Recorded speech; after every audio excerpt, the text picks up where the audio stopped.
meu nome é Carolina de Assis Barros, eu sou servidora de carreira do Banco Central há 23 anos, atual diretora de Relacionamento, Cidadania e Conduta. Desde janeiro desse ano, eu estive anteriormente na diretoria de administração por quase 6 anos. Ao todo, então, são 6 anos e alguns meses de diretoria colegiada. E vivi de perto, né, o capítulo de lançamento da cédula de R$ 200.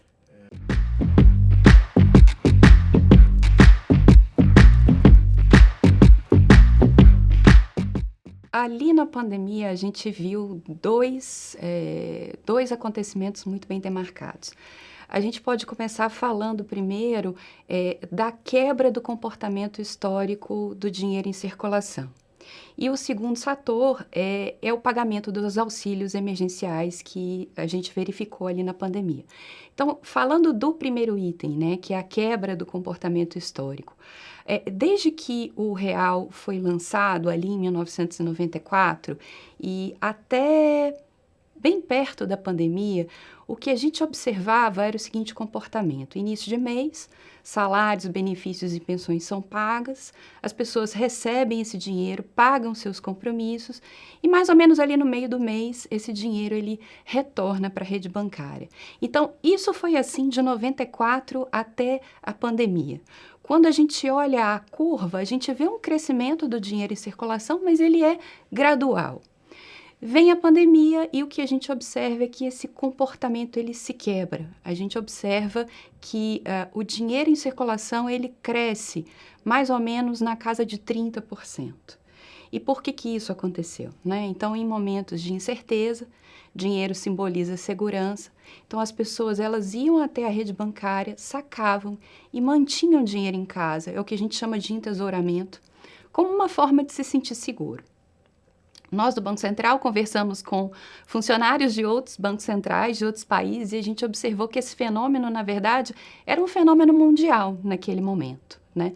Então, o ciclo foi quebrado. O dinheiro não retornou à rede bancária como sempre retornava. Então, esse é o primeiro acontecimento. O segundo acontecimento foram os auxílios emergenciais. Então, a gente começa a ter algumas tranches de auxílio a serem pagas. Bom, o Banco Central monitorava de perto seus estoques, dia após dia, e a gente também recebia informações em tempo real sobre o volume de dinheiro necessário para pagamento dessas próximas tranches de auxílio. Qual foi a nossa primeira providência, então? Foi reforçar a produção, né? E aí a gente reforçou, intensificou a produção de 50 e 100, das cédulas de 50 e 100 reais. 50 e 100 são as cédulas que hoje compõem 50% da quantidade que circula. Eram à época as cédulas de maior valor financeiro. Então, com a ajuda da Casa da Moeda, a gente intensificou a produção. Só que o tempo passou e a gente percebeu que aquilo não era uma medida suficiente. E a gente precisava, então, se preparar para o pior cenário. A gente tem uma área que faz projeções de uso do dinheiro, então a gente atualizou essas projeções e a gente trabalhou para evitar uma corrida bancária. E o que é uma corrida bancária exatamente? É quando uma grande quantidade de pessoas recorre a uma agência para fazer um saque, sobretudo por desconfiança, porque ela acredita que está faltando, então ela vai até lá e ela saca, né? Então a gente se prepara para o pior e a gente é uma boa prática de Banco Central, ter um projeto de cédula reserva. Então, nós tínhamos um projeto de cédula reserva.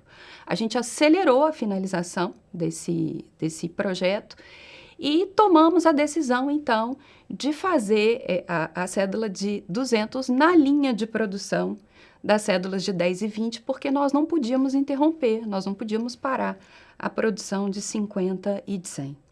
Lembrando que nessa linha de produção de 10 e 20, a gente tem um elemento de segurança que, além de ser muito robusto, ele fala muito direto para a população, que é o número que muda de cor. Então, era muito importante que essa cédula ela nascesse suficientemente robusta para cumprir o desafio que ela se propunha. Então, em 94 a gente tem a primeira família do real, já com todas as denominações, né? 2, 5, 10, 20, 50 e 100. A gente vai ter uma segunda família em 2010. E qual a diferença da segunda para a primeira família? A gente teve mais tempo para se dedicar aos elementos de segurança e também para pensar nos deficientes visuais. Então, a diferença entre a primeira e a segunda basicamente são essas duas. As duas circulam. O Banco Central faz um movimento gradual de retirada da primeira família, mas as duas circulam. Primeiro desafio quando vai se lançar uma cédula, primeiro é informar a população de que haverá uma nova denominação e procurar estabelecer o diálogo explicando as razões da introdução dessa nova denominação.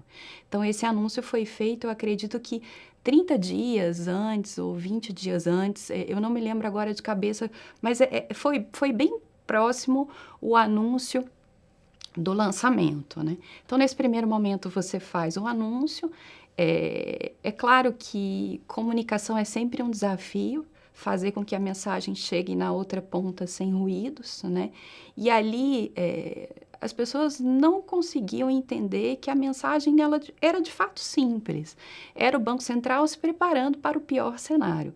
Pode ser que o pior cenário não acontecesse, mas eu precisava estar preparada para honrar todo aquele volume financeiro que era necessário em termos de pagamento. Esse é o primeiro desafio.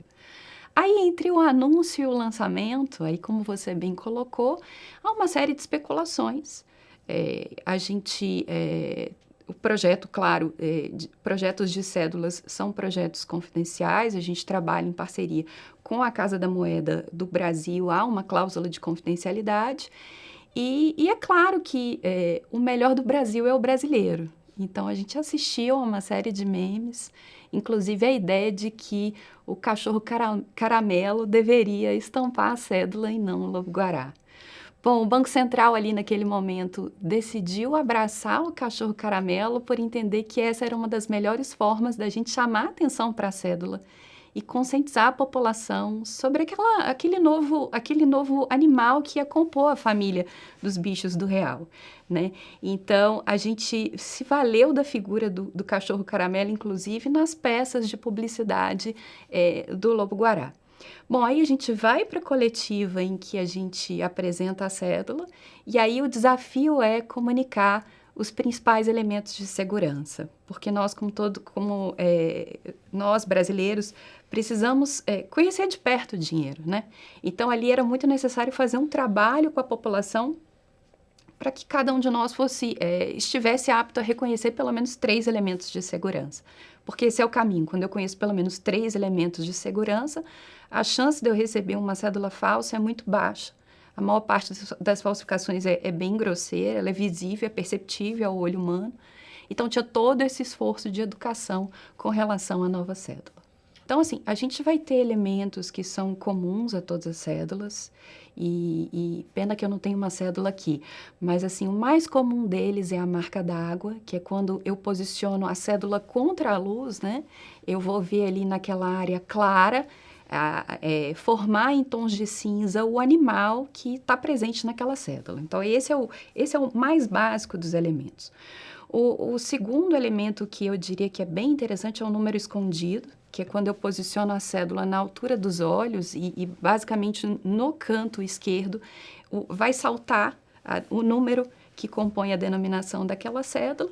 E a outra coisa também que é bem fácil é a questão do alto relevo, né? Então, quando eu toco a cédula, ela tem uma série de relevos e que podem indicar várias coisas, inclusive para os deficientes visuais, a marca tátil é uma das formas pelas quais eles percebem o valor da nota, né? Então, esse eu diria que são os elementos comuns a todas elas, os 3 principais. Quando eu vou para cédulas de 10, 20 e 200, eu tenho esse número que muda de cor. Então, quando eu movimento a cédula, eu vou ver uma barra rolante aí mudando do verde para o azul, do azul para o verde. E nas cédulas de 50 e 100 eu vou ter a faixa holográfica, que é aquela faixa prata, que também tem detalhes, características muito próprias E que, quando a gente observa, por exemplo, uma cédula imperfeita, uma cédula falsa, você vê que é uma imitação bastante grosseira. Não, não havia o indício, havia a possibilidade. Então, na medida em que eu confronto estoques, eu vejo que o ciclo do dinheiro foi quebrado e eu verifico um terceiro fator, que é justamente os volumes de dinheiro físico que se fazem necessário para honrar os pagamentos, tomamos a decisão, então, de acelerar esse projeto que estava, eu diria, era um pré-projeto, era um projeto que estava prestes a ser finalizado. Então, nós fizemos 450 milhões de unidades de cédulas de R$ 200. 30% dessa quantidade já circula hoje. A gente entende que essa entrada em circulação ela se dá dentro do ritmo esperado pelo Banco Central. O mesmo aconteceu com a cédula de R$ 100 há anos atrás. E você falava sobre a questão das críticas, né? As críticas elas estavam muito centradas no alto valor da denominação. E aqui eu acho que é interessante a gente comentar que a postura dos bancos centrais e dos órgãos que combatem a lavagem de dinheiro e terrorismo, né, do uso do dinheiro para terrorismo, a boa prática não está em punir quem quer fazer uso lícito do dinheiro. Então, o foco deve estar em controles. E a respeito disso, o Banco Central hoje, como funciona? Se você deseja sacar ou depositar valores iguais ou superiores a R$ 50 mil, você precisa fornecer uma série de informações e as instituições financeiras precisam relatar esses saques ou depósitos ao COAF. Então, a crítica central era a alta denominação, como é que isso poderia favorecer o crime, né, ou práticas ilícitas. E a gente tentou mover o debate para o plano que a gente entende que é o plano adequado, ou seja, eu não posso punir quem quer fazer uso lícito do dinheiro. Então, eu vou lá e aperto os controles. Não, a cédula de 200 ela veio para integrar a família de cédulas do real. Então, quando a gente fala da quebra do comportamento histórico do dinheiro em circulação, o que a gente vai observar na pandemia é que a quantidade de dinheiro em circulação ela vai aumentar em torno de 30%. Bom, nós já saímos da pandemia e o que eu tenho para contar para você é que hoje a gente está 20% acima do patamar que a gente tinha antes da pandemia. Então, a gente observa uma redução, mas a gente não retorna ao patamar anterior à pandemia. A relação do brasileiro com o dinheiro é bastante forte. O brasileiro ele tem hábitos heterogêneos. A gente tem um país continental. A gente sabe que brasileiro não gosta muito de usar moedas. Então, isso é um desafio para combater indisponibilidades momentâneas de troco, né? E quando a gente olha para dados, né? Assim, recorrentemente a gente faz algumas pesquisas e recentemente a gente perguntou para uma amostra qual é a forma com que eles recebem seu salário, seus proventos, né?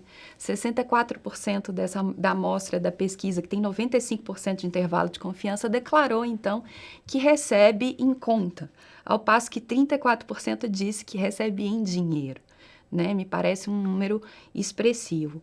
E a gente também perguntou o meio de pagamento mais utilizado, né? Qual o seu meio de pagamento preferido, né? E aí os 4 meios de pagamento que surgiram, e aí eu vou dizer já na ordem que eles aparecem, totalizando 97% do uso, né, dos meios. O primeiro é o Pix, segundo é o dinheiro, terceiro é o cartão de débito e quarto o cartão de crédito.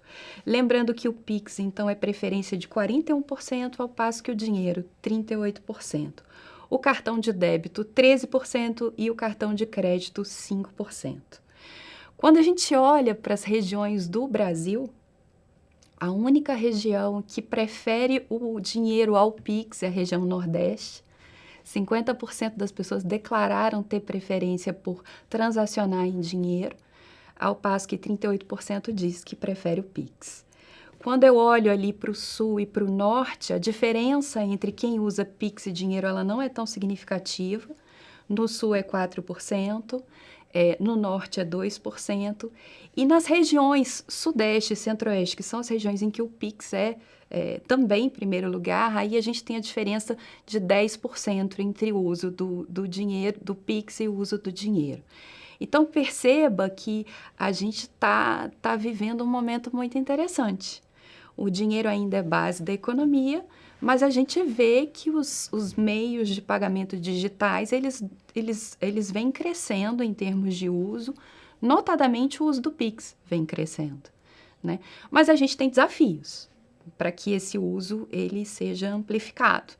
Eu diria que o primeiro desafio é a bancarização da população, que tem a ver com informação, tem a ver com educação.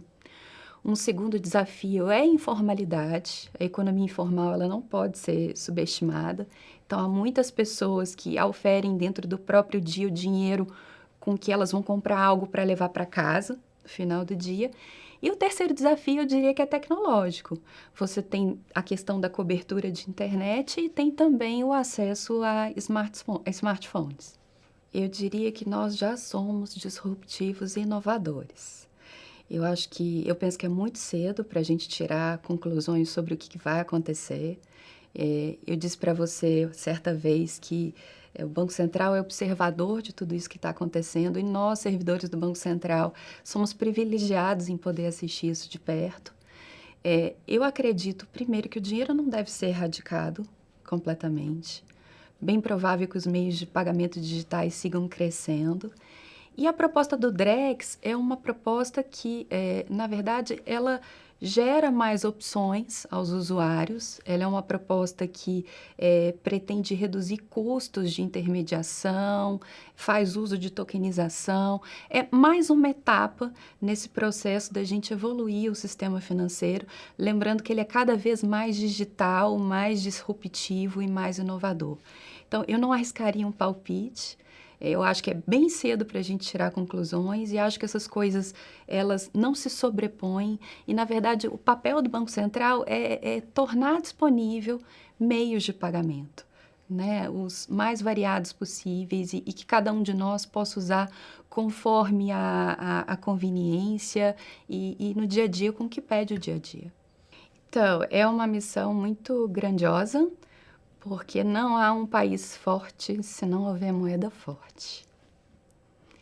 Então, à medida em que eu tenho uma moeda forte, eu tenho um país forte, inegavelmente. E assim, quando a gente olha para o poder de compra, manter a capacidade do dinheiro de pagar ao longo do tempo, comprar, adquirir mais ou menos que a mesma quantidade de bens ou serviços, isso é uma conquista de valor inestimável.